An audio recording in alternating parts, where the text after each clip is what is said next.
السلام عليكم ورحمة الله.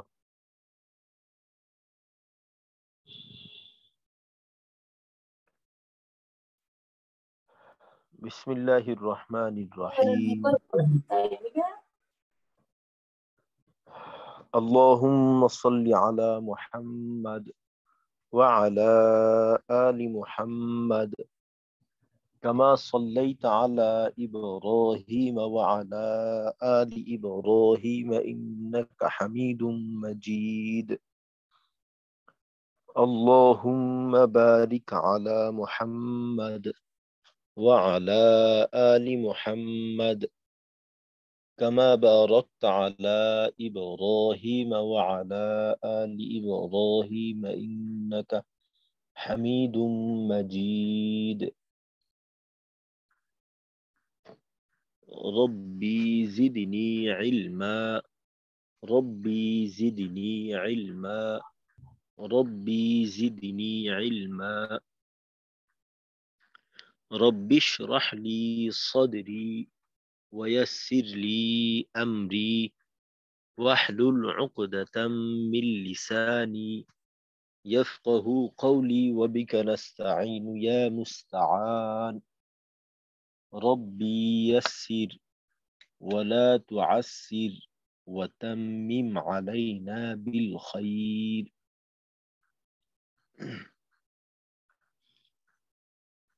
আলহামদুলিল্লাহ, আজকে আমাদের 23তম ক্লাস।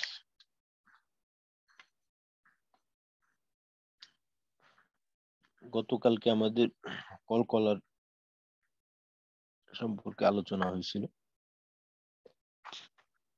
তো ইনশাল্লাহ আজকে আমরা আল্লাহ শব্দের লাম এবং র কখন মোটা পাতলা পড়তে হয় এই সম্পর্কে একটু জানার চেষ্টা করব। তো কলকলা মানে ধাক্কা দিয়ে পড়া।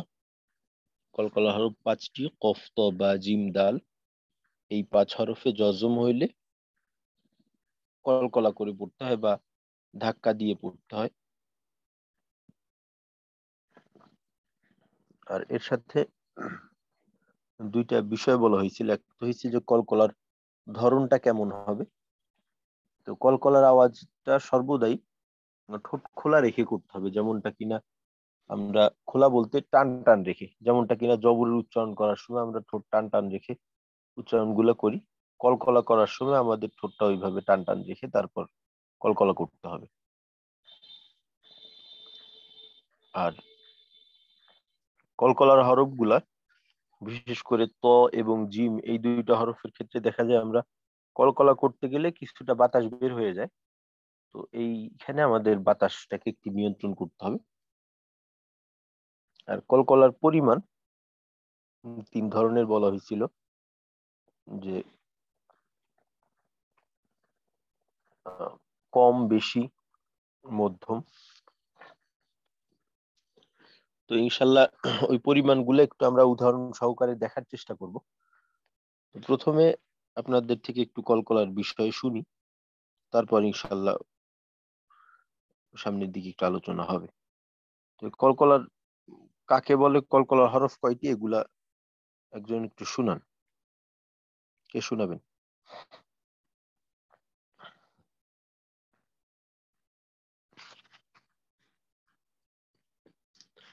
কলকলা কাকে বলে, কলকলার হরফ কয়টি?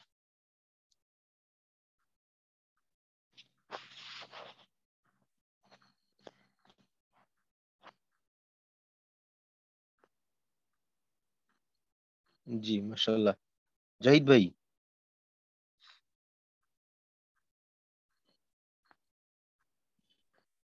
জি, আসসালামু আলাইকুম।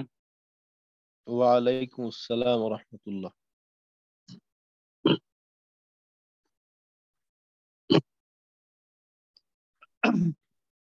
কলকলার হচ্ছে ধাক্কা মেরে পড়া, অর্থাৎ প্রতিধ্বনি আকার। কলকলার হরফ 5টি। এই 5টি হরফে যদি জজম বা সাকিন থাকে তাহলে এটা কলকলা হবে। এই 5টি হরফ মনে রাখার হচ্ছে কুতুব জাদা, অর্থাৎ কফ, ত, বা, জিম, দাল। এই 5টি হরফ উপর নুক্তা থাকলে কলকলা করতে হবে। জি, যেমন দুইটা উদাহরণ একটু শুনান। যেমন আলিফ কফ জবর আক, ইক, উক, আব, ইব, উব, আত, ইত, উত, হ্যাঁ, আজ, হ্যাঁ, ইজ। জাহিদ ভাই, জি কলকলার আওয়াজ তো দুইবার হয়, তাই না? জি প্রথমে মাখরাজে যাই, মাখরাজে গিয়ে আওয়াজটা আটকায়, তারপর আবার দ্বিতীয়বার আবার মাখরাজ থেকে পৃথক হওয়ার সময় একটা আওয়াজ, ফিরতি আওয়াজ আসে। ওই ফিরতি আওয়াজটাকে আরেকটু জোরালো করার চেষ্টা করতে হবে। যেমন আদ, ঈদ, উদ, দ। এই যে যখন মাখরাজ থেকে প্রথম তো হইল আদ, এইখানে আমরা যে কাজটা করি যে জিহ্বার আগাকে সামনের উপরের দুই দাঁতের আগার সঙ্গে রাখলাম, যেটা কিনা দালের মাখরাজ। এইখান থেকে যখন আমরা পৃথক হই, ওই সময়টায় আমাদের এই ফিরতি আওয়াজটা হয় আদ, দ, দ। এই আওয়াজটাকে আরেকটু বড় করা, আদ, ঈদ, উদ। এভাবে। জি। আদ, ইদ, উদ। হ্যাঁ, এই পেশের সময় আমাদের দেখা যায় যে কলকলার আওয়াজটা পেশের সময় কিছুটা একটু দুর্বল হয়ে যায়। ওই সময়টা আরেকটু বড় করার চেষ্টা করবেন ইনশাল্লাহ। জি, জাযাকাল্লাহু খাইর, মাশাআল্লাহ। জি, আর একজন একটু শোনাবেন। হ্যাঁ, মাশাআল্লাহ, জাহিদ ভাই সাহস করছে, শুনাইছেন। আর একজন। আসসালামু আলাইকুম ওয়া রাহমাতুল্লাহ। কলকলার ওয়ালাইকুম হরফ আসসালাম ওয়া 5টি। রাহমাতুল্লাহ। জি। কলকলার হরফ পড়ার নিয়ম হচ্ছে ধাক্কা দিয়ে পড়া। কলকলার হরফ 5টি: আলিফ, কফ, তোয়া, জিম, দাল। হ্যাঁ, কফ, ত, বা, জিম, দাল, আলিফ না কিন্তু, কফ, ত, বা, জিম, দাল। আচ্ছা, কফ, তোয়া, বা, জিম, দাল। জি। হ্যাঁ, আচ্ছা, এই 5টা তো আমরা জানলাম কলকলা হরফ। তো কলকলা আমরা কখন করব? জি ওস্তাদ জি। এই কলকলাটা কখন হবে? এই 5 হরফে যখন জজম হবে, এই 5 যখন হরফে যজম হবে তখন কলকলা করে পড়তে হবে। কলকলা করে পড়তে হবে। জি, যেমন একটু কলকলা করে শুনান আমাদেরকে। যেমন কফ আক। লাম জবর কল। না, এইটা না, এইখানে আমি এইখানে যেটা লিখছি, এইটা কোনো উদাহরণ না, কিন্তু এইটা হচ্ছে কলকলা, এই শব্দটা লিখছি আর কি। আমরা এই আচ্ছা কলকলা বিষয়টা পড়তেছি তো, এইটা আসলে কোনো উদাহরণ না, এটা হচ্ছে আমাদের এই কলকলা, এই নামটা। আপনি আহ, আলিফ দিয়ে একটা কলকলা হরফ হামজা জবর জের পেশ এইটার সাথে নিয়ে, যেমন হামজা কফ জবর আক, হামজা কফ জের ইক, হামজা কফ পেশ উক, আক, ইক, উক। এইভাবে কফের জায়গায় বা, জিম, দাল এগুলা নিয়ে। যেমন বা, বা দিয়ে কলকলাটা কেমন হবে? হামজা বা জবর, বা, আলিফ জবর বা আ। আচ্ছা, আমি আপনাকে একটু উদাহরণ লিখে দিই।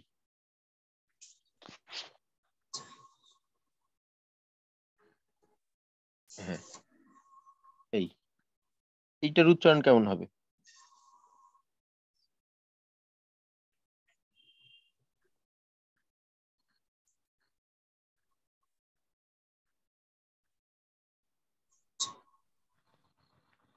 হ্যাঁ, শোনা যাচ্ছে আলিফ বা কথা? জবর আব। হ্যাঁ, হ্যাঁ, ঠিক আছে। আলিফ বা জবর আব, এই যে আব, এই যে আওয়াজটা একটু ফিরে আসে, এইটা হইলো মূলত কলকলা। আর জি এই ওস্তাদ যে জি। এই আলিফটা দেখা যাচ্ছে না, আলিফে যখন জবর জের পেশ জজম থাকে, ওই সময়টা এইটাকে আলিফ না বললেও সমস্যা নেই, এইটাকে আমরা হামজা বলতে পারি। বুঝে আসছে? এটাকে হামজা বলা যেতে পারে। আচ্ছা, এবার যদি হামজায় জের দেই, তখন এর উচ্চারণটা কেমন হবে? হামজা বা জের আলিফ আছে ইব ইব, হ্যাঁ আচ্ছা। ইব পেশ দিয়ে হইলে আলিফ পেশ উফ আলিফ বা পেশ উব, উফ আব, ইব, উব এভাবে। জি আচ্ছা আচ্ছা ঠিক আছে, মাশাআল্লাহ, জাযাকাল্লাহ। জি মোবারক ভাই, কলকলার আওয়াজগুলোকে আর একটু জোরালো করে নেবেন ইনশাআল্লাহ। জি জি জি আচ্ছা, দুইজনকে পাইলাম, আর একজন একটু শুনান, তিনজন হোক, তারপর ইনশাআল্লাহ আমরা। হ্যাঁ রাজু ভাই, মাশাআল্লাহ। আসসালামু আলাইকুম ওস্তাদ। ওয়ালাইকুম আসসালাম ওয়া রাহমাতুল্লাহ।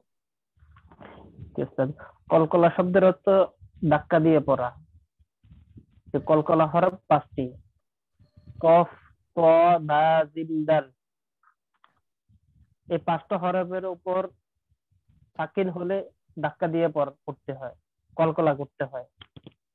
জি যেমন হচ্ছে উস্তাদ, হামজা জিম জাবার আজ, আজ, ইজ, উজ।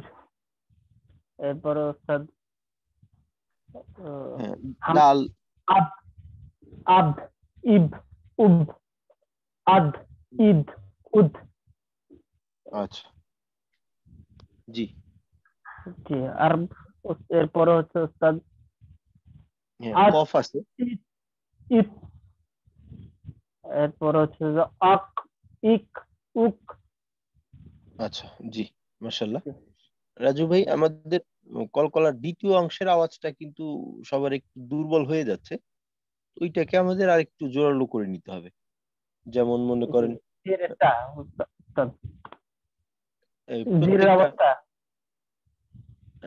আর কি, কলকলার যে উচ্চারণ, সব উচ্চারণ গুলোকেই দ্বিতীয় অংশটাকে আর একটু জোরালো করতে হবে। তো একটা জি হইছে যে দ্বিতীয় অংশের আওয়াজটা থাকা, তো দেখা যাচ্ছে দ্বিতীয় অংশের আওয়াজটা থাকে, কিন্তু ওইটা আরেকটু ওর উপস্থিতিটাকে আরেকটু জোরালো করা, জি উস্তাদ। এতে কলকলাটা আরো স্পষ্ট হবে। যেমন মনে করেন আক, ইক, উক, আক, ইক, উত, আব, ইব, উব, আজ, ইজ, উজ, আদ, ইদ, উদ। জি উস্তাদ। আচ্ছা ঠিক আছে, মাশাআল্লাহ। জি তো গতকালকে কলকলার পরিমাণ নিয়ে একটু বলছিলাম, যে কলকলা সব জায়গাতে সমান হয় না। কখনো কখনো কলকলার পরিমাণটা একটু বেশি হয়, কখনো কখনো কম হয়, আবার কখনো কখনো মধ্যম থাকে। তো এই পরিমাণের দিকে যদি লক্ষ্য করা হয়, ওই ক্ষেত্রে কলকলা হয় আমাদের 3 রকম। তো এর সবচাইতে ভালো উদাহরণ হলো সূরা লাহাব। সূরা লাহাবে যদি আমরা দেখি, তো আমাদের অনেকের এই সূরাটা মুখস্থ আছে, নামাজেও আমরা এটা দেখা যায় অনেকে তিলাওয়াত করি। তো সূরা লাহাবের ভিতরে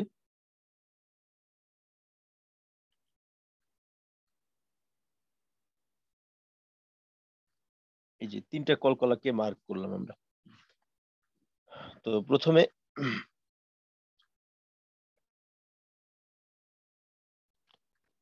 যেটা আছে এটা হলো সবচেয়ে বেশি কলকলা হয়, অর্থাৎ কলকলা হরফে যদি ওয়াকফ করা হয় এবং কলকলা হরফে যদি তাসদিদ থাকে, বা বলতে পারি তাসদিদ যুক্ত কলকলা হরফে যদি ওয়াকফ করা হয়, ওই সময়টায় কলকলা সবচেয়ে বেশি হয়।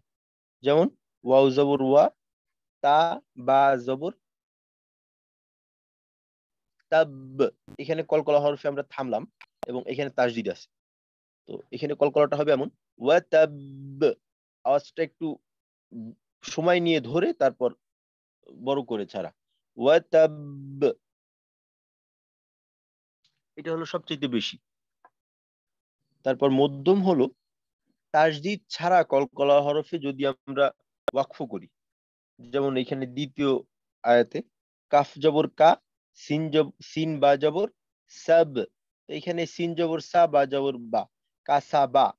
তো এখানে যেহেতু বাই আমরা ওয়াকফ করব, তো আমরা জানি যে ওয়াকফ করলে জবর থাকলে জজম করে পড়তে হয়। শুধুমাত্র 2 জবর থাকলে এক জবর বাদ দিয়ে এক আলিফ টান দিয়ে পড়তে হয়। তো এখানে এক জবর আছে। তো এখানে সিন বা জবর, সাব, কাসাব, সাব মধ্যম। ওইখানে যেমন ওয়াতাব, একটু সময় নিয়ে বড় করে ছাড়লাম, এইখানে ওর থেকে কিছুটা কম, কাসাব এমন। আর সবচেয়ে কম কলকলা হয় যখন এটা ওয়াকফের অবস্থা ছাড়া হয়, আয়াতে ভিতরের দিকে হয়, ওই সময় কলকলা হয় সবচেয়ে কম। যেমন এইখানে হা বা জবর হাব, লাম মিম 2 পেশ, লুম, এইখানে আবার লুম গুণ্য হবে, কারণ 2 পেশ তানবিনের পর মিম ঈদগামে বা গুণ্যর হরফ, তাসদিদ দিয়ে গুণ্য সহকারে পড়তে হবে। তো এখানে কলকলা হবে একেবারে আহ, চলন্ত গতিতে যতটুক থাকে, হাবলুম, হাবলুম, হাবলুম। এখানে আমাদের কষ্ট করে হাবলুম এতটা সময় নিয়ে এতটা জোরালো করারও প্রয়োজন নেই। এখানে আমরা স্বাভাবিকভাবে হাবলুম, হাবলুম, পুরো আয়াতটা পড়লে ফি জিদিহা হাবলুম মিন মাসাদ, ফি জিদিহা হাবলুম মিন মাসাদ, এইভাবে কলকলার পরিমাণটা কম বেশি হয়। তো যেহেতু সূরা লাহাব আমরা সামনে মস্কও করব, তো ওইখানে এই বিষয়টা আমরা আরো একটু প্র্যাকটিক্যালি দেখব। এটা একটু মনে রাখা, কারণ অনেক সময় দেখা যায় যে কলকলা আমাদের শুধু জানা থাকে যে কলকলা করতে হবে, কিন্তু কলকলার পরিমাণটা কখন কেমন এইটা জানা না থাকলে এই কলকলার কারণে দেখা যায় যে তিলাওয়াতের স্বাভাবিক গতি এইটা বাধাগ্রস্ত হয়। আবার যেখানে কলকলাটা একটু জোরালো করার সুযোগ আছে ওইখানে দেখা যায় হয় না। যেমন কলকলা হরফ যদি আয়াতের শেষে থাকে, কলকলা হরফে ওয়াকফ করা হয়, তখন তো ওইখানেই আমাদের একটা আয়াত শেষ, ওইখানে গিয়ে আমাদের একটা থামা। তো শেষ যখন থাকে ওই সময়টায় সময় দিয়ে যতটা জোরালো করা যায়, আয়াতের ভিতরে থাকলে ওইটা চাইলেও করা যায় না। যদি কেউ করে তখন দেখা যায় যে তেলাওয়াতটা বাধাগ্রস্ত হয়। যেমন যদি এইখানে এই একেবারে শেষে হাব, এখানে যদি আমি সময় নিয়ে করি, ফি জিদিহা হাবলুম মিন মাসাদ, এই হাব বলতে গিয়ে মনে হইলো যে এইখানে আমি একটু থামলাম, এমনটা মনে হইলো, অথচ এইখানে থামার কিছুই নেই, স্বাভাবিক গতিতে যাব আমরা, হাবলুম মিন মাসাদ। তো এইভাবে কলকলার পরিমাণের দিকে আমরা খেয়াল করার চেষ্টা করব। আজকে ইনশাআল্লাহ আমরা উম, আল্লাহ শব্দের লাম এবং এর সাথে র কে মোটা পাতলা এই দুইটা বিষয় দেখার চেষ্টা করব। তো এই দুইটা বিষয় আমাদের জন্য অনেকটাই সহজ হবে ইনশাল্লাহ।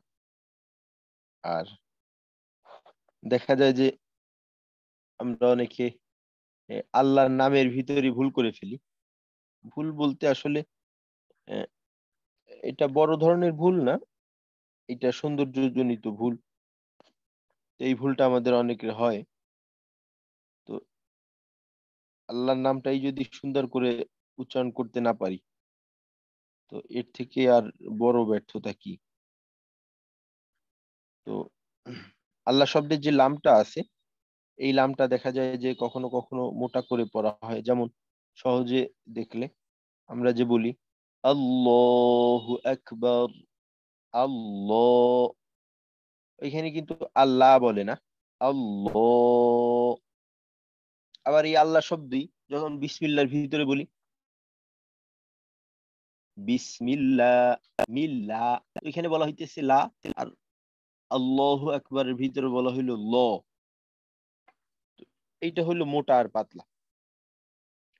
তো আল্লাহ শব্দের যে এই লাম আছে, লাম শুধুমাত্র আল্লাহ শব্দের ভিতরে যখন থাকে ওই সময়টাইতেই মোটা পাতলা হওয়ার বিষয়টা থাকে। অন্য কোনো ক্ষেত্রে লাম মোটা হয় না, সর্বদাই পাতলা থাকে।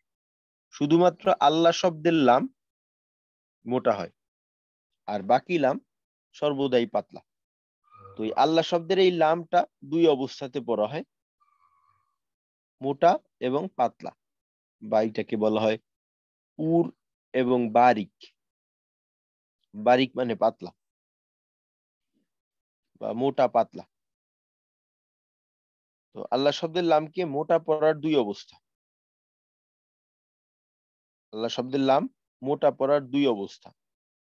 ওইটা হইল আল্লাহ শব্দের লামের ডানের হরফে, আল্লাহ শব্দের মধ্যে লামের ডানের হরফে জবর বা পেশ হলে আল্লাহ শব্দের লামকে পুর বা মোটা করিয়া পড়িতে হয়।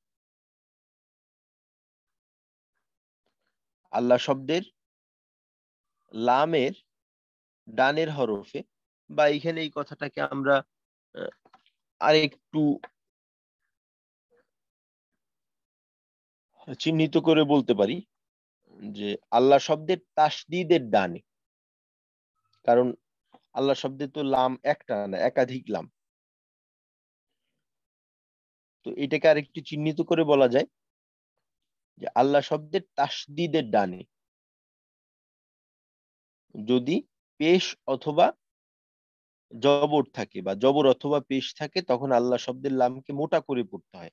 যেমন এইখানে জবর দিয়ে উদাহরণ নিয়ে আসা হয়েছে। প্রথমে হামজা লাম জবর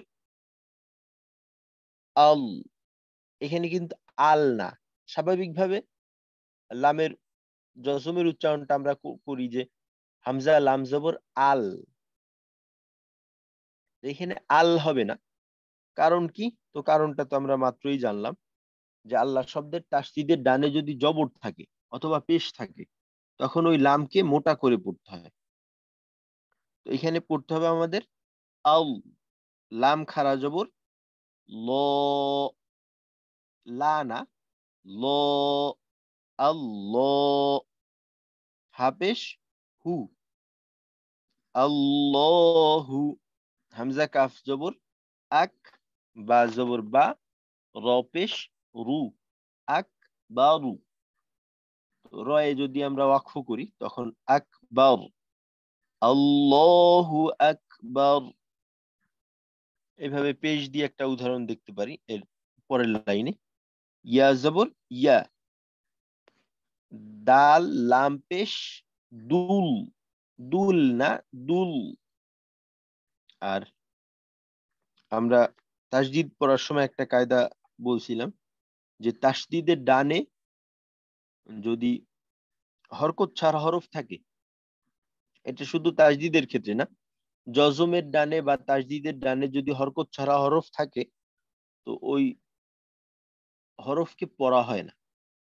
যেমন এখানে আমরা দেখতে পারতেছি যে তাসদীদের ডাইনে একটা আলিফ আছে এবং একটা লাম আছে, দুটোটাই খালি। তো এইটা পড়ার মাঝে আসবে না, লেখার মাঝে দেখার মাঝে আসবে, পড়ার ভিতরের কোনো ভূমিকা নেই। তো দাল লাম পেশ দুল, লাম খারা জবর ল, ইয়াদুল্লাহ, হাজের হি, ইয়াদুল্লাহি। এইখানে আমরা ওয়াকফু করতে পারি। তো ওয়াকফু করলে তখন একটু কায়দার মাঝে পরিবর্তন আসবে। ওই আমরা যে মাদের ভিতরে পড়ছিলাম, মাদের হরফের বামের হরফে ওয়াকফু হইলে, আর আমরা জানি যে মাদের হরফ আর মাদের হরকত কার্যকারিতার ক্ষেত্রে একই বিষয়। তো খারা জবর খারাজের উল্টা পেশ, সেগুলা মাদের হারাকাত। তো যেহেতু মাদের হারাকাতের পরে হরফে ওয়াকফ হইতেছে, তখন টানের পরিমাণটা বাড়বে, এটা 3 আলিফ টান হবে, এবং হাকে আমরা জজম পড়ব। তখন এখানে হবে ইয়াদুল্লাহ।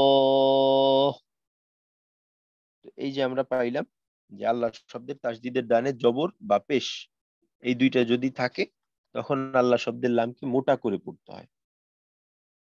এখানে দেখা যায় আমাদের অনেক সময় আমরা আল্লাহ আল্লাহ আল্লাহ, আল্লাহ না, আল্লাহ আল্লাহ। উস্তাদ, আমরা কি লাম জবর লা পড়ি না? হ্যাঁ, আমরা লাম জবর লা পড়ি, কিন্তু আল্লাহ শব্দের এই লামের নিয়মটা একটু ভিন্ন। এই যেটা বললাম যে আল্লাহ শব্দের শুধুমাত্র লাম আল্লাহ শব্দের ভিতর যখন থাকে এবং এর ডানে জবর বা পেশ থাকে, তখন এইটাই মোটা হয়। এটা বলতে পারি আমরা আল্লাহ শব্দের একটা বৈশিষ্ট্য। ইয়াদুল্লাহু এ জায়গায় তো আল্লাহ শব্দ নাই। হ্যাঁ, এখানে আল্লাহ শব্দ আছে। দুল্লাহ, দুল্লাহ। এইখানে একটা বিষয় আছে, বিষয়টা হলো কি যে আরবিতে ব্যাকরণগত কিছু নিয়ম থাকে। এখানে দেখেন একটা আলিফ আছে, কিন্তু কি ওস্তাদ? এখানে আলিফ আছে না, এখানে জি ওস্তাদ। আলিফ আছে। তো এই আলিফটায় জবর দেওয়া নেই। তো আরবিতে আলিফ দুই ধরনের থাকে, বা এটাকে বলা হয় হামজা। যদি জবর থাকে, হরকত থাকে, তখন হামজা হয়ে যায়, হরকত না থাকলে আলিফ হয়ে যায়।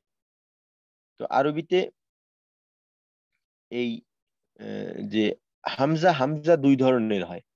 একটা হলো হামজাতুল অসল, অসল বলা হয় আর কি। আর আরেকটা হলো হামজা হাকিকি, আসল। আসল আর অসল বলতে পারি।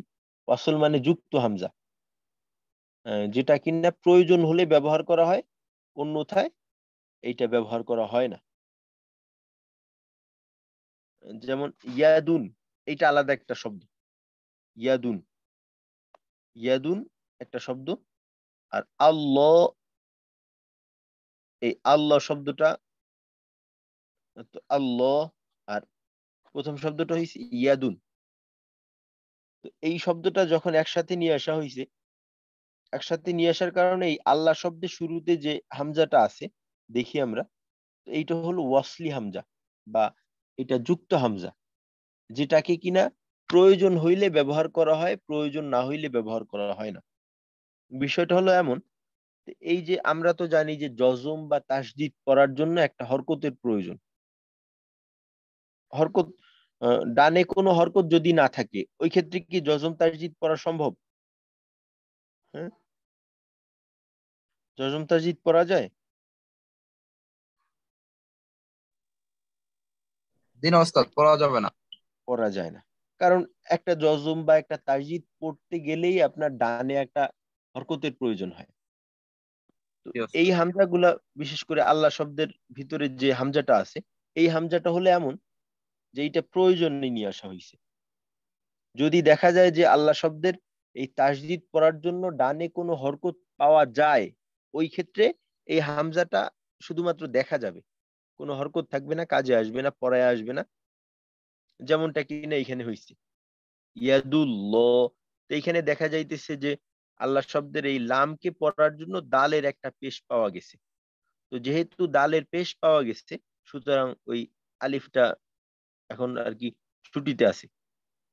তো ছুটিতে আছে কিন্তু চাকরি যায়নি। চাকরি যেহেতু আছে, দেখা যাইতেছে, কিন্তু কাজ নেই, ছুটি।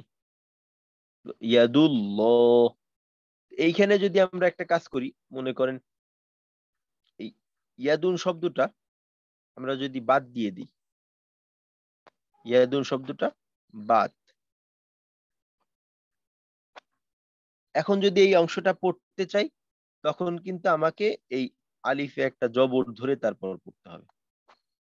এই আলিফে,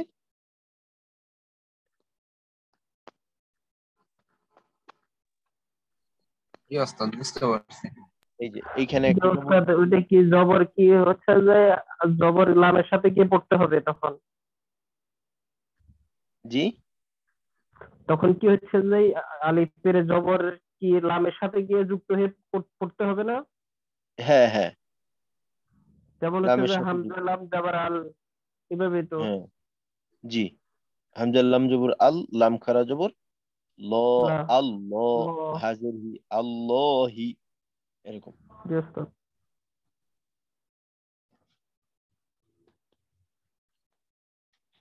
জি। আচ্ছা, এরকম অনেক সময় থাকে, যেমন মনে করেন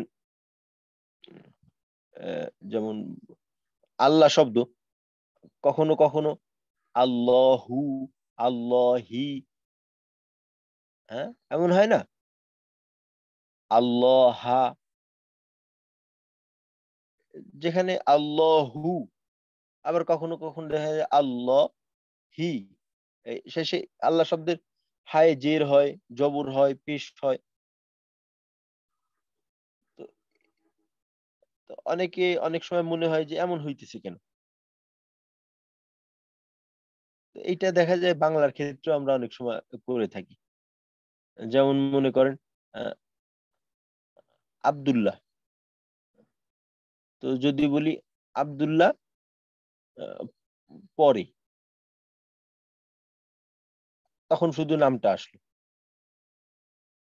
আর যদি বলি আব্দুল্লাহর বই, তো এইখানে আব্দুল্লাহর সঙ্গে একটা র চলে আসলো, আব্দুল্লাহর বই। আবার যদি বলি আব্দুল্লাহ কে দাও, এইখানে আব্দুল্লাহর সাথে একটা কে চলে আসলো। হ্যাঁ, তো এমন আর কি, যখন একটা শব্দ আলাদা থাকে, একক থাকে, ওই সময়টাই ওই শব্দের পূর্ণ রূপ পাওয়া যায়। যেমন যখন আল্লাহ শব্দটা আলাদা থাকবে, আল্লাহু, এইটা যখন আলাদা থাকে। কিন্তু যখন বাক্যের ভিতরে আসে, তো বাক্যের ভিতরে আসলে তখন ওই ব্যাকরণগত কারণে দেখা যায় যে শেষের অবস্থাটা পরিবর্তন হয়, বিশেষ করে শেষের অবস্থা পরিবর্তন হয়। আর শুরুর অবস্থাও যদি এই ধরনের হামজা থাকে, হামজাতুল অসল যেটা বললাম, এই ধরনের থাকে, তখন দেখা যায় শুরুর অবস্থায়ও পরিবর্তন আসে। জি, আচ্ছা, তো এই আল্লাহ শব্দের প্রশ্ন ছিল যেটা হচ্ছে ওই আমরা যে সূরা ফাতিহায় পড়ি আলহামদুলিল্লাহ, এই জায়গায় তো লা ইউজ করি, কিন্তু এই জায়গায় খালি আলিফটা নাই। যদি খালি আলিফ যদি পাই, মানে আলিফ পাই, তখনই আমরা এটা ই করব, তাহলে ল ধরে নেব তখন। আচ্ছা, বুঝতে পারিনি, আরেকবার একটু বলবেন। যে আমরা সূরা ফাতিহায় আলহামদুলিল্লাহ, ওই জায়গায় তো লামি লামে জবর দিলে লা লিল্লাহি, তো তখন তো লিল্লাহ লিল্লাহ লিল্লাহ পড়ি না, হ্যাঁ, লিল্লাহ, তখন লিল্লাহ পরি, কারণ ওই যে বললাম আল্লাহ জবর শব্দের এক জায়গায় সামনে। হ্যাঁ, তাসদিদের ডাইনে যদি জবর অথবা পেশ থাকে, ওইখানে জবর অথবা পেশ নেই, লিল্লাহ আছে। এই এই উদাহরণটাই আপনি যেটা বললেন, এইটাই নিচেই আছে, এই যে এইখানে, এই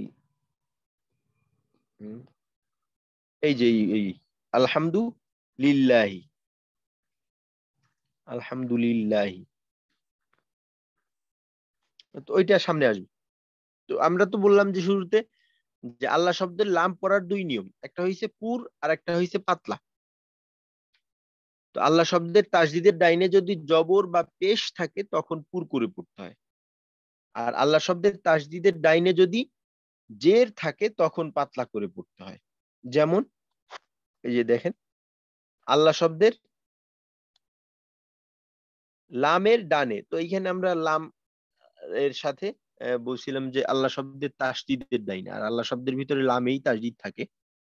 ডানে জের হলে আল্লাহ শব্দের লামকে বারিক বা পাতলা করে পড়তে হয়। যেমন এখানে একটা উদাহরণ দিছে, বা সিন জের বিস, মিম লাম জের মিল, লাম খারা জবর লা, হাজের হি, বিসমিল্লাহি,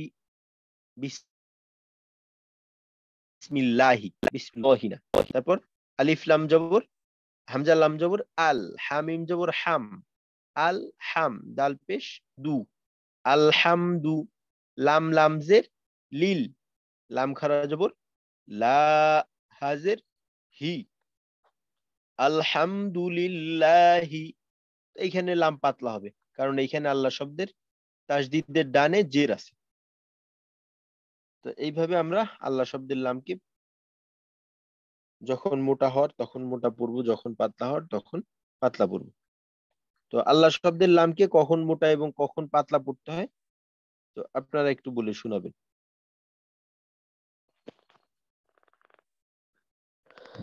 জি, রাজু ভাই। আসসালামু আলাইকুম স্যার।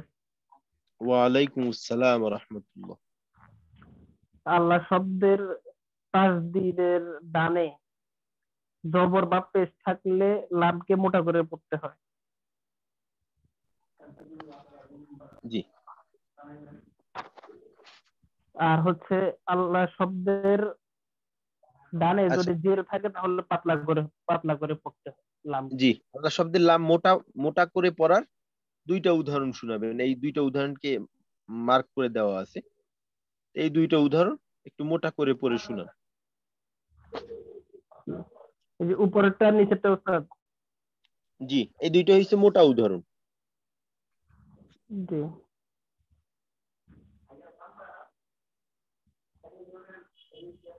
হামজা নুন জের ইন।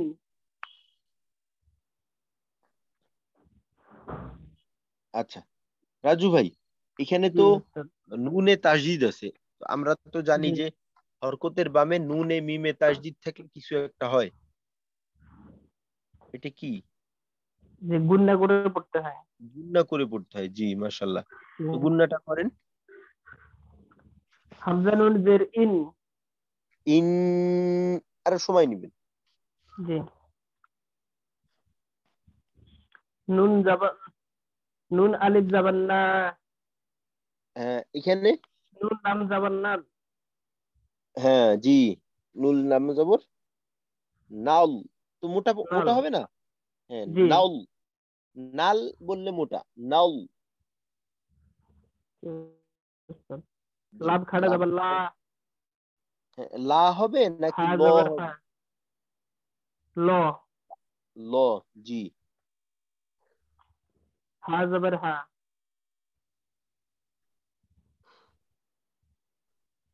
একসাথে কি হবে? জি, উস্তাদ। ইন্নাল্লাহ। হ্যাঁ আচ্ছা, গুন্নাতে কিন্তু সবসময় বলি বেশি করে সময় নিব আমরা। ইন্নাল ইন্নাল্লাহা, ইন্নাল্লাহ। জি, এইটা পাইলাম আমরা তাসদিদের ডানে জবর দিয়ে উদাহরণ। এবার আল্লাহ শব্দের তাসদিদের ডানে পেশ দিয়ে এই উদাহরণটা পড়ে শোনাবেন। জি, উস্তাদ। আইন বা জাবার আদ। আচ্ছা এইখানে কি দাল কায়দা হইল? লাম। এই জি। আইন বা জবর আব, এখানে কি কোনো কায়দা আদ। হইল কিনা?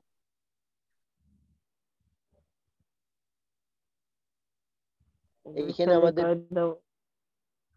হ্যাঁ কি করণীয়, একটা বিশেষ করণীয় আছে এখানে, দেখেন তো খুঁজে পাওয়া যায় কিনা। কল, হ্যাঁ জি মাশাল্লাহ, কলকলা। কলকলা। জি, জি, উস্তাদ। কলকলা হবে। আব, আইন বা জবর আদ। আব। আদ। জি, দাল লাম পেশ দুল। দুল। জি, লম খাড়া জাবার ল। হাজার হি। জি, আব্দুল্লাহি। জি, আবদুল্লাহি, হ্যাঁ মোটা একেবারে মুখ ভরে। জি। ল, লহি। আবদুল্লাহি। জি মাশাল্লাহ, আচ্ছা মোটার উদাহরণ পেয়ে গেলাম আমরা দুইটা। এবার আল্লাহ শব্দের লামকে কখন পাতলা করে পড়তে হবে? আল্লাহ শব্দের তাসদিদের ডানে যদি জের থাকে, লামকে জি, পাতলা করে পড়তে হয়। পাতলা করে পড়তে হবে। জি, এর এই উদাহরণটা পড়ে শোনাবে।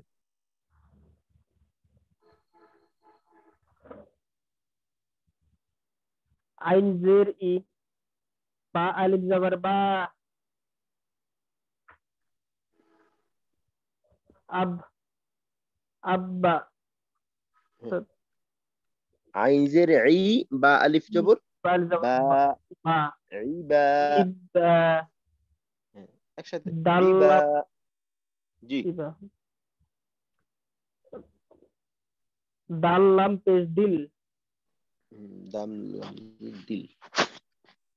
জি, লাম খাড়া জাবার ল। হাজের হি। লাম খাড়া ইবাদি। জবর, লাম লাম খাড়া খাড়া জবর। জাবার লা। জি, লা, এখানে আবার ল বলা যাবে না, পাতলা লা। পাতলা। জি। লাম খাড়া জাবার লা। হাজের হি। ইব। কি হবে?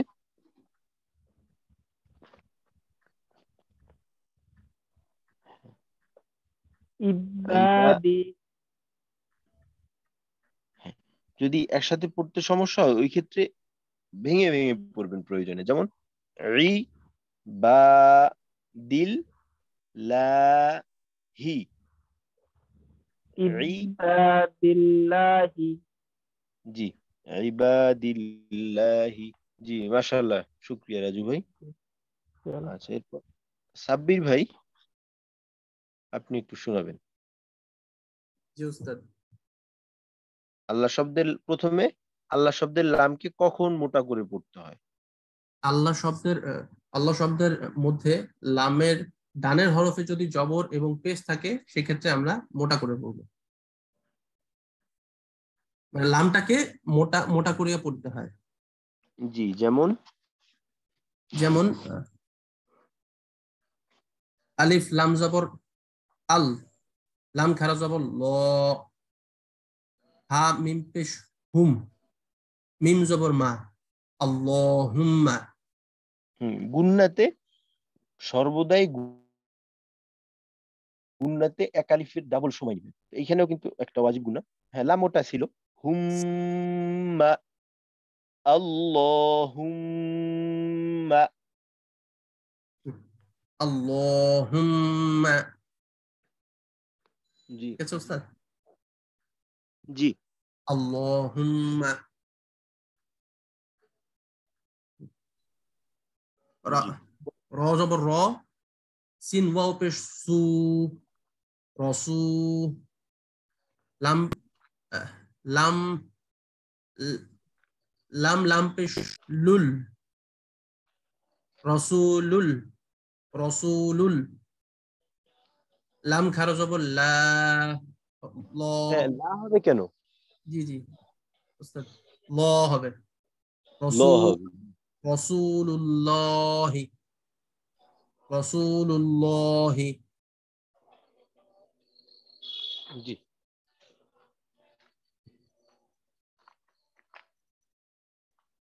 জি এবার আল্লাহ শব্দের লামকে কখন পাতলা করে পড়তে হবে?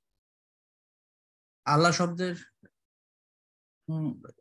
লামের ডানের হরফে যদি জের থাকে সেক্ষেত্রে আমরা লামকে পাতলা করিয়া পড়তে হয়।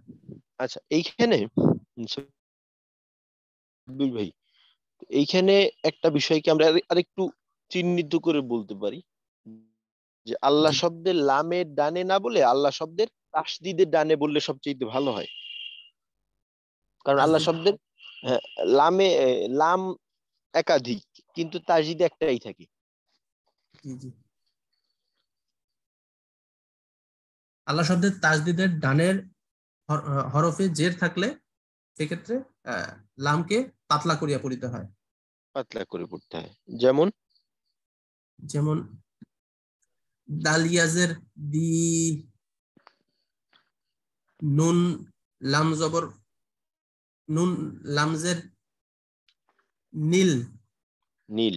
জি দি নীল, লাম লাম খারা জবর লা, হাজের হি, দিনিল্লাহি। জি মাশাআল্লাহ, জাযাকাল্লাহ। আচ্ছা, এবার তোফাজ্জল ভাই, আপনি শোনাবেন।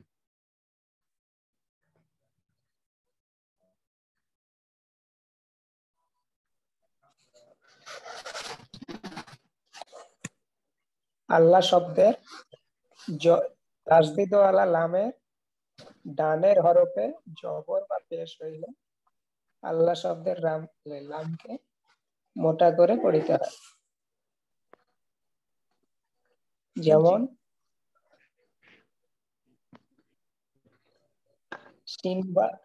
সিন বা পেশ সু, শুভ, শুভ। হা, কলকলাটাকে আরেকটু স্পষ্ট করুন। সিন বা পেশ হা, আলিফ জবর হা, নুন জবর না, খানা, আচ্ছা, এইখানে সুবহানা। এই নুনের যে জবরটা আছে, এইটার সাহায্যে তো লামের তাসদিদ উচ্চারিত হবে। হ্যাঁ হ্যাঁ। সিন বা পেশ শুভ, হা আলিফ জবর হা, শুভ হা। নুন আচ্ছা, লাম জবর এখানে নাল এই সিনের উচ্চারণ অনেক সময় সু হয়ে যায়, সু যেন না হয়। সুব, সিন বা পেশ, সুব কলকলা সহ, হা আলিফ জবর, হা। এখানে খেয়াল রাখতে হবে যেন গোল হার সাথে মিলে না যায়। সুব হা। আচ্ছা, তারপর নুন লাম হা জবর, নুন লাম জবর নাল লাম নব, জবর ল হ্যাঁ, লাম খাড়া হাজে জবর, লাম খাড়া জবর লা ল ল, হাজে হি সুবহানা সুবহা নাল্লাহি লা হয়ে গেল কিন্তু। নাল্লাহি জি, সুবহানাল্লাহি, সুবহানা সুবহানাল্লাহি। নাল্লাহি জি, নাল্লাহি মোটার হামজা সিন পেশ আশ তা গইন জবর তাগ আস্তাগ হাজের পি র র লাম পেশ রুল আস্তাগফিরুল লাম খাড়া জবর ল হাজের হি আস্তাগফিরুল্লাহ আস্তাগফিরুল্লাহ হ্যাঁ, একেবারে আমাদের বাংলার মতো হয়ে গেল না? টান গেল কোথায়? আস্তাগফিরুল্লাহ, যদিও আস্তাগফিরুল্লাহ আপনি করে। জি, আস্তাগফিরুল্লাহ। আচ্ছা, আস্তাগফিরুল্লাহ জি, পাতলা কখন হবে? আল্লাহ শব্দের তাসদিদ ওয়ালা লামের ডানের হরফে ডানের হরফে জের হইলে লামকে পাতলা করিয়া পড়িতে হয়। যেমন বাসিন জের জি, বিশ মিম লাম জের মিল লাম খাড়া জবর লা হাজের হি বিসমিল্লাহি টান হচ্ছে না তো। বিসমিল্লাহি জি, মাশাআল্লাহ। আচ্ছা, ঠিক আছে, জাযাকাল্লাহ। আচ্ছা, হ্যাঁ। আচ্ছা, রাজীব ভাই, আমাদের আপনার সামনের বিষয়গুলো ইনশাল্লাহ আপনার থেকে শোনার চেষ্টা করবো। আমরা একটু সামনের বিষয়ের দিকে যাই, আমাদের প্রায় জি সময় শেষ। জি, জি, রাজীব ভাই, শুক্রিয়া আগ্রহ প্রকাশের জন্য।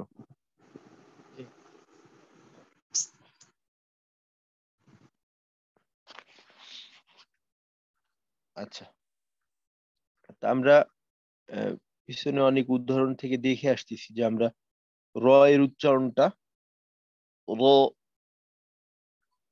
যেটা কিনা স্বাভাবিকভাবে আমরা হরকতের উচ্চারণ যখন শুরু করছিলাম ওই সময় বলছিলাম যে জবরের উচ্চারণ আকারের মতো হয়, কিন্তু মোটা হরফের ক্ষেত্রে জবরের উচ্চারণটা আকারের মতো হয় না। তো মোটা হরফ বলা হয়েছিল 7টা: সদ, দত, ত, জ, গইন, খ, কফ। র এর ভিতরে না, তারপরেও র এর জবরের উচ্চারণ আমরা রা না পড়ে পড়ছি র। এর কারণ হইছে র আসলে যদিও মোটা হরফ না, কিন্তু র এর ক্ষেত্রে শর্ত সাপেক্ষে মোটা হয় র এর আওয়াজটা। তো এটাকে মোটা যে বিষয়টা আছে এটাকে আরবিতে বলা হয় ইস্তিআলা। মোটা হওয়ার বিষয়টাকে ইস্তিআলা বলে। আর র ইস্তিআলার হরফ না, তারপরেও যেহেতু মোটা হয় তো এই জন্য র কে বলা হয় শিবহে ইস্তিআলা। র এবং লাম কে বলা হয় শিবহে ইস্তিআলা বা মোটার সাদৃশ্য। এর সাথে কিছুটা মিলে, কিন্তু পূর্ণাঙ্গভাবে ওই জাত না। তো র ও মাঝে মাঝে মোটা হয়, মাঝে মাঝে পাতলা হয়। তো এখানে র মোটা হওয়ার কিছু অবস্থা দেখানো হয়েছে। তো প্রথমে যেটা আসছে, র এর উপর, র এর উপর জবর বা পেশ এবং র সাকিন ডাইনে জবর বা পেশ হইলে রকে মোটা করিয়া পড়িতে হয়। তো এর ভিতরে 4টা অবস্থা চলে আসছে এই একটার ভিতরে। রয়ে যদি জবর অথবা পেশ থাকে, রয়ে যদি জবর অথবা পেশ থাকে, এই গেল 2টা। আর একটা হইলো র সাকিন বা রয়ে জজম আছে কিন্তু তার ডানে জবর অথবা পেশ, তো ঘুরে ফিরে জবর পেশ আসছে।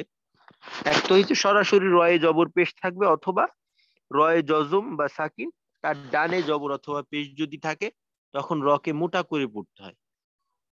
যেমন র বা জবর রব, বা পেশ বু, রব্বু, কাফ জবর কা, রব্বুকা। তারপর র জবর র, সিন ওয়াও পেশ সু, লাম 2 পেশ লুন, রসুলুন। পেশের একটা উদাহরণ র ওয়াও র জবর ওয়ার, র ওয়াও পেশ রু। এখানে মোটা আর পাতলার পার্থক্যটা কেমন?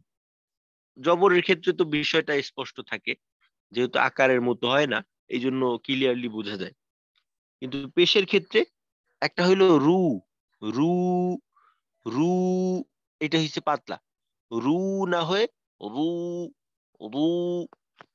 মোটা মূলত হয় জিহ্বার গোড়ার ওঠানামার মাধ্যমে। কোনো উচ্চারণ করার সময় যদি আমরা জিহ্বার গোড়াটাকে একটু ঊর্ধ্বমুখী রাখি তখন ওই উচ্চারণটা, ওই আওয়াজটা মোটা হয়। তো রয়ের ক্ষেত্রে এই কাজটা করতে হবে আমাদের। তো ওয়ার রু, হা পেশ হু, ওয়ার রুহু। তো এইভাবে আমরা রয়ের আওয়াজগুলোকে একটু মোটা করে পড়ব। জি, এবার রাজীব ভাই আপনি এইখান থেকে এই কায়দাটা বললে একটু উদাহরণ পড়ে শুনেন। জি উস্তাদ জি। রয়ের উপর জবর বা পেশ এবং রয়ের সাকিন ডাইনে জবর বা পেশ হইলে রকে মোটা করিয়া পড়িতে হয়। যেমন র বা জবর রব বা পেশ রব্বু। মার্ক করা উদাহরণ পড়ে শুনেন। আচ্ছা আচ্ছা ঠিক আছে। নুন সাদ জবর নাস, র লাম পেশ রুল, লাম খারা জবর ল, হাজের হি, নাসরুল্লাহি। তারপর হচ্ছে হামজা র জবর আর, সিন জবর সা, লাম জবর লা, আর সালা। আচ্ছা, এখানে অনেক সময় আমাদের হয় কি যে যে হরফটা মোটা করতে চাই ওই হরফটা মোটা হইলো বা না হইলো, না হইলে তো আলাদা কথা, ওই হরফটা দেখা যায় মোটা হয়ে যায়, এর সাথে পরবর্তী হরফের উপর ওই মোটার কিছুটা প্রভাব পড়ে যায়। ওই প্রভাবটা যেন পরবর্তী পর্যন্ত না থাকে। যেমন মনে করেন সিন জবর সা, এখানে যদি সিনের উচ্চারণটা কিছুটা স এই ধরনের হয়ে যায় তখন কিন্তু সিনটা একটু বিকৃত হয়ে গেল। এখানে আচ্ছা আর সালা, আর আর সালা, সালা, আর সালা, এভাবে হবে। আর সালা। জি, তারপর হচ্ছে কপ, কপ র পেশ কুর, হামজা জবর, হামজা খারা জবর আ, নুন 2 পেশ নুন, কুরআনুন।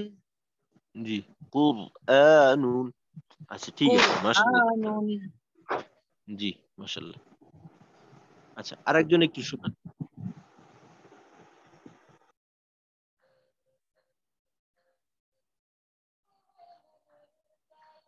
জি, সাব্বির ভাই। জি উস্তাদ, র এর উপর জবর বা পেশ এবং র সাকিনের ডানে জবর বা পেশ হইলে রকে মোটা করিয়া পড়িতে হয়। জি, যেমন জবর, জবর দিয়ে জবর দিয়ে র, র বা জবর রব, আচ্ছা, এই কাফ জবর। কলকলা হরফে যখন জজম পড়া হবে বা সাকিন পড়া হবে তখন কলকলা হবে, যখন তাসদিদ থাকবে তখন কিন্তু ওয়াকফ না হইলে কলকলা হবে না। যেমন এখানে রব, এটা কলকলা হয়ে যাবে, কলকলা হবে না এখানে, র বা জবর রব বাস। রব, বা পেশ বু, রব্বু, রব্বু, কাফ জবর কা, রব্বুকা। জি ওয়াও, ওয়াও র জবর ওয়ারু, র পেশ র, ওয়াও পেশ রু, হা পেশ হু, ওয়ারুহু। জি। এবার জজম ডানে জবর, ইয়া র জবর ইয়ারু, জিম জের জি, ইয়ারজি, আইন ওয়াও পেশ উ, ইয়ারজিউ, নুন জবর না, ইয়ারজিউনা। হ্যাঁ জি একটু লম্বা হয়ে গেল, ইয়ার ইয়ারজিউনা ইয়ারজিউনা। জি ইয়ারজিউনা। জি। এবার রয়ে জজম ডানে পেশ, রয়ে জজম ডানে পেশ, মিম র জবর, মিম র পেশ মুর, সিন জবর সা, মুরসা, মুরসা, লাম জি ওয়াও পেশ লু, মুরসালু, নুন জবর না, মুরসালুনা। জি জাযাকাল্লাহ, মাশাআল্লাহ। আচ্ছা, এখানে র মোটা হওয়ার আরেকটা অবস্থা দেখানো হয়েছে। তো র মোটা হওয়ার আরেকটা অবস্থা কি? অবস্থাটা হলো যে এইখানে শুরুতে মোটা হরফ চিনানো হয়েছে। তো আমরা অলরেডি মোটা হরফ সম্পর্কে অনেকবার শুনছি, যেটা কি কিনা মুস্তাআলিয়ার হরফ। ওই বলছিলাম ইস্তিআলা, তো ইস্তিআলা মুস্তাআলিয়া একই জিনিস। তো মুস্তাআলিয়ার হরফ হলো 7টি, বা আমরা বলতে পারি মোটা হরফ 7টি। সদ দত ত জ গইন খ কফ, সদ দত ত জ গইন খ কফ, এই 7টা হলো মোটা। তো এখানে নিয়মটা কি? নিয়মটা হলো র সাকিনের ডাইনে, র সাকিন ডাইনে জের। তো আমরা জানি যে র সাকিন ডাইনে জবর বা পেশ থাকলে র মোটা হয়। এর দ্বারা আমরা অনুমান করতে পারি যে জের থাকলে পাতলা হওয়ার কথা। তো আসলে জের থাকলে পাতলাই হয়, তবে একটা ভিন্ন অবস্থা আছে। র সাকিন ডাইনে জের, বামে মুস্তাআলিয়ার বা মোটা হরফের যে কোনো একটি হরফ আসলে র কে মোটা করে পড়তে হয়।